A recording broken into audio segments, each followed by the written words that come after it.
গুলি মারবি না? মার। আমাদের ধরবে? হ্যাঁ, আমাদের ধরা না অত সহজ নয়। এই এই বুড়িটাকে ছাড়ো, ছাড়ো বলছো বুড়িটাকে, না হলে কিন্তু গুলি চালিয়ে দেবো। ছাড়বো না। আজ তোদের জন্য সাক্ষ্যজিৎ চ্যাটার্জির এই অবস্থা।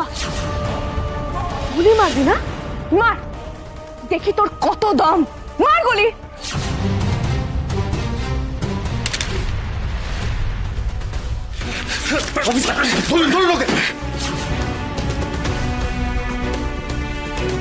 শেষ ভালো যার, সব ভালো তার।